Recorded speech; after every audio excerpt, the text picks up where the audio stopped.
2023 April മുതൽ ഉപരോധത്തിലിരിക്കുന്ന സുഡാനിലെ north ഡാൽഫർ സംസ്ഥാന തലസ്ഥാനമായ എൽ ഷാഫറിൽ നഗരത്തിൽ സേവനം ചെയ്യുകയായിരുന്ന കത്തോലിക്ക വൈദികൻ ഫാദർ ലൂക്ക് ജൊമോ കൊല്ലപ്പെട്ടു.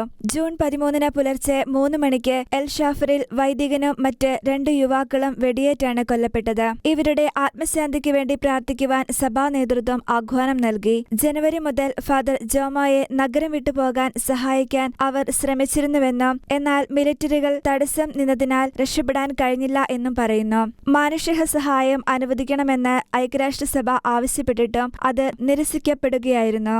സമീപ മാസങ്ങളിൽ ബോംബാക്രമണങ്ങളും മിലിറ്ററി ആക്രമണങ്ങളും വർദ്ധിക്കുകയും ഇപ്രകാരം ആക്രമണങ്ങളിലൊന്നിൽ ആഘാതം ജോമോ വെടിയേറ്റ് കൊല്ലപ്പെടുകയും ആയിരുന്നു. കത്തോലിക്ക പുരോഹിതൻ അന്തരിച്ചതിനെ തുടർന്ന് ലയോ 14 പാപ്പ ദുഃഖം രേഖപ്പെടുത്തി. പാപ്പ എല്ലാവർക്കും വേണ്ടി പ്രാർത്ഥിക്കുമെന്നും വാഗ്ദാനം നൽകി. അക്രമം തടയാനും സാധാരണക്കാരെ സംരക്ഷിക്കാനായും സമാധാനത്തിനായുള്ള സംഭാഷണത്തിൽ ഏർപ്പെടാനും പോരാടുന്ന കക്ഷികളോട് അഭ്യർത്ഥിച്ചു.